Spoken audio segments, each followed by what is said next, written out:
saison, donc beaucoup d'expérience sur la grille. C'est une saison qui va surtout être rythmée par les paquets vacants de Mercedes et potentiellement de Red Bull si Perez n'arrive pas à être un bon deuxième pilote ou même une personne qui challenge Verstappen. Bien évidemment, chaque pilote a ses objectifs comme chaque écurie, mais ces objectifs-là, je vous en ai déjà parlé dans les présentations des livrets. Alors si vous voulez savoir ce que je pense de chaque pilote individuellement, allez regarder les vidéos des livrets sur les pilotes concernés. Commençons directement. Alors cette année, on va commencer par le bas de la grille qui, je vois, finir dernier de cette saison, de ce classement pilote. Et bien malheureusement pour le Danois, je pense que Magnussen finira 20ème. Pas assez de qualité la saison dernière. Et je pense sincèrement que la Haas ne lui permettra pas de faire mieux qu'une 20ème place. Et malheureusement 20ème derrière Sargent, que je pense, lui, capable d'un petit coup d'éclat ou deux. Mais je pense aussi que la Williams sera pas trop mal et que ça peut l'aider dans son roulage. C'est pour ça que je le place 19ème. Je pense qu'il aura quelques petits points. Là où je pense que Magnussen aura plus de difficultés à aller chercher ne serait-ce qu'un point durant toute cette saison. En 18ème position, je place Hülkenberg, meilleur que Magnussen, mais avec une Haas poubelle. Ça va pas aller très loin. Donc pareil, je pense qu'il y aura des points, mais pas assez pour prétendre à plus que la 18ème place. En 17ème place, je mets Bottas. Bottas que je vois être battu par Guan Yu Zhou en 16ème place. La Stake, qu'on appellera la Sauber durant la saison, parce que j'adore Sauber, l'histoire de Sauber et tout, mais je vous ferai une vidéo là-dessus aussi. Mais voilà, donc pour en revenir à Bottas et à Zhou, je pense que Zhou va prendre le dessus cette saison. C'est sûrement la dernière saison d'ailleurs de Bottas en Formule 1 avant l'arrivée, enfin encore l'année prochaine, c'est encore Sauber, Kick, Stake, Mikuya, et en 2026 ce sera Audi, et je pense que pour Audi Bottas sera parti de la F1 à coup sûr, mais je pense également que pour la saison prochaine, si Zayn Maloney ou Théo Pourchaire font un très bon résultat dans leur catégorie respective, il y a moyen qu'ils se fassent dégager et qu'on mette un de ces deux jeunes pilotes pour que l'Académie Sauber ait servi au moins à quelque chose. Et je le vois pas vraiment battre Joe, que je vois d'ailleurs Joe un petit peu plus performant cette saison, je l'espère pour lui en tout cas. En 15ème position, je vois Esteban Ocon. Effectivement, je vois pas la Alpine aller plus haut que ça, et je le vois être battu par Albon en 14ème place, qui je pense va super former avec sa Williams, et par Pierre Gasly en 13ème place, qui je pense va être le meilleur chez Alpine dans une voiture qui ne lui permettra pas de jouer les points chaque week-end, malheureusement, je pense. Ensuite, en 12ème place, je mets Lance Stroll. Alors, il est très bas par rapport à son coéquipier que vous verrez un petit peu plus haut, parce que je pense sincèrement que cette saison, comme la saison dernière, déjà, je pense que cette saison, la Aston Martin ne sera pas aussi proche que les Mercedes, enfin, qu'elle ne l'a été des Mercedes, des McLaren, des Ferrari et des Red Bull. Je pense qu'il y aura un petit gap qui se sera formé, même si les améliorations au fil de la saison se font. Je pense que Stroll ne sera pas capable d'aller jouer ses points, ses gros points en tout cas. Je le vois même battu par Tsunoda et Ricciardo dans cet ordre. 11ème Tsunoda, 10ème Ricciardo, parce que je vois Ricciardo meilleur que Tsunoda cette saison grâce à l'expérience surtout, et également parce que je pense que la Racing Bull, comme elles sont appelées, va être une petite fusée qui va sûrement venir déranger les Aston Martins et potentiellement les voitures du top 4 de tête qui seront sous-performantes sur un week-end. Je pense que c'est l'équipe qui sera capable de créer la surprise. En P9, je pense que Russell sera P9. Voilà, malheureusement, je ne le vois pas réussir encore une fois sur cette saison chez Mercedes.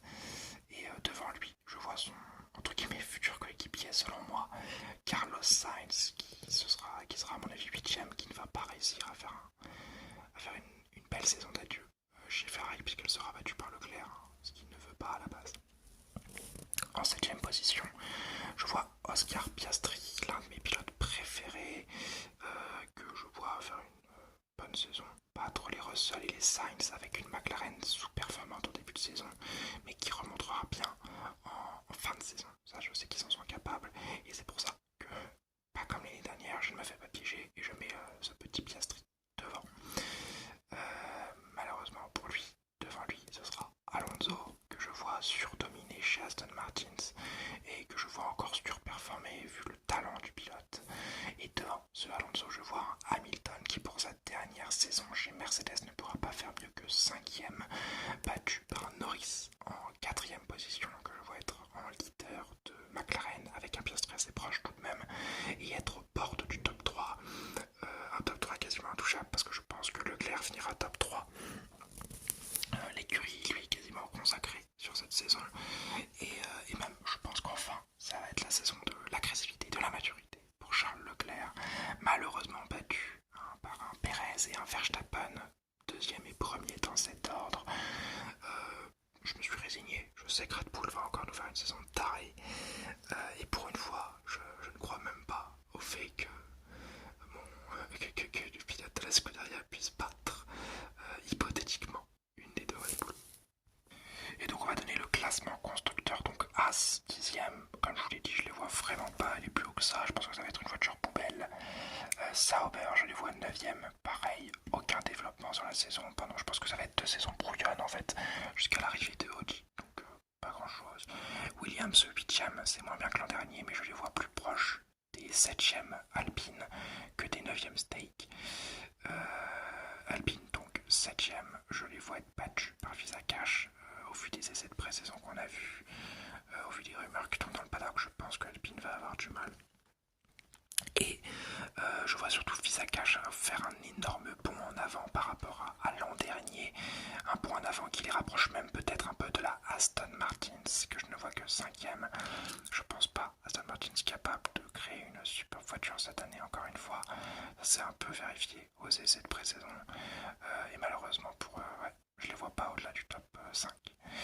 Le top 4, c'est Mercedes que je vois être battu par McLaren en top 4. Comme l'an dernier, je pense que McLaren va nous faire une très belle fin de saison. Ferrari, top 2, très proche de Red Bull, première, qui à mon avis sera première incontestée. Alors, si je dois parier cette saison, si je dois faire des petits paris, des petits pronostics, je pense que cette saison, on va perdre un pilote. Il y aura un remplacement sur la grille permanent, hein, je dis bien. Mon regard pourrait peut-être se tourner vers soit un Magnussen qui ferait une saison dégueulasse, ou un Sargent, ou potentiellement un Bottas si vraiment c'est catastrophique, ou plus hypothétiquement si un Ricciardo ou un Tsunoda fait une saison moyenne chez Racing Bull, et que la voiture ne répond pas aux attentes, potentiellement un des deux pourrait être envoyé et laisser place à un Lawson pour le préparer à la saison prochaine, ou un des jeunes pilotes de la Formule 2, mais ce que j'imagine assez difficilement, parce que je pense que c'est un petit peu trop compliqué de faire monter un jeune de la Formule 2, surtout que comme je l'ai dit dans les vidéos de la Formule 2, à part Hadjar, pour moi il n'y a pas grand monde. Ensuite, je pense qu'à la fin de cette saison, nous aurons un départ à la retraite. Alors si c'est Magnussen, si c'est Bottas, si c'est peut-être Stroll qui pourrait partir, ou un Ricciardo s'il n'est pas satisfait de la place qu'on lui offre à la fin de cette saison, mais je pense qu'il y aura un départ à la retraite et qu'on perdra un pilote sur cette grille. Peut-être un Perez d'ailleurs aussi, il ne faut pas oublier. Je pense qu'il n'a plus beaucoup de cotes auprès des autres écuries et qu'il doit juste se battre pour son siège chez Red Bull. Et enfin, je pense que nous aurons au moins 5 vainqueurs et 10 pilotes sur les podiums. Voilà, je prends un risque, parce que je pense. L'an dernier, on a eu 2 pilotes vainqueurs et pas mal de pilotes sur les podiums. Mais là, pour moi, il y en aura 5. Le top 5, sûrement Verstappen, Perez, Leclerc, Norris, Hamilton. Enfin, peut-être une première victoire pour Norris. Ou alors une victoire pour Alonso depuis longtemps. On verra. Pour moi, il y aura au moins 5 victoires et 10 pilotes sur le podium. Je me mouille pas trop, je pense. Je pense qu'il y en aura peut-être même un peu plus, mais on va rester calme. On va dire que 10 pilotes sur les podiums cette année. Et enfin, un pari stupide. Je pense qu'il y aura 9 courses sous la pluie. L'an dernier, on en a eu pas mal du tout.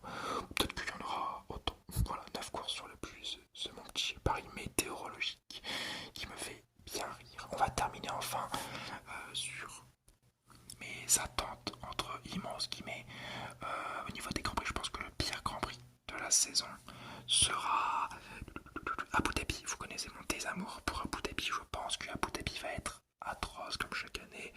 Et je pense par contre que le meilleur Grand Prix de la saison sera Spa-Francorchamps. Je le sens bien. C'est une piste à histoire et c'est une piste à belle histoire d'ailleurs. Et je pense franchement que Abu Dhabi, que Spa, excusez-moi, sera une très belle course et un très beau week-end si ça n'est pas caché par la pluie. Et pour moi, le pilote qui nous surprendra le plus sera Alonso. Encore une fois, je pense qu'il va être impérial. Peut-être que derrière lui, je verrai peut-être un petit Piastri qui nous surprend également énormément. Voilà, je pense que ce sera un Piastri ou un Alonso qui sera la révélation de l'année. Peut-être que le mot révélation n'est pas bien choisi. Mais vraiment, la surprise de cette année, on ne s'attend pas à qu'il soit à tel niveau, à un tel niveau cette année. Je pense que ce sera soit Piastri, soit Alonso. Et le pilote le plus décevant pour moi sera sûrement Russell ou Stroll ou Magnussen. Mais bon, Magnussen, je vous ai dit qu'il finirait P20 parce que la poubelle qu'il a roulé, c'est un peu compliqué. Je dirais plutôt Russell, voilà, pour prendre un peu un pari. Je pense que Russell va pas faire une saison exceptionnelle, ce qui va sûrement pousser Mercedes à aller chercher un pilote d'un même calibre que lui, ce qui va sûrement un peu le désavantager pour la saison prochaine. Et bien voilà, c'est déjà la fin de ma vidéo sur mes pronos de ma saison 2024. J'espère qu'ils vous auront plu. Je vous invite à poster les vôtres en commentaire, à liker cette vidéo si elle vous a plu et à vous abonner pour ne pas manquer les prochaines qui arrivent. J'espère vous avoir détendu. Je vous souhaite une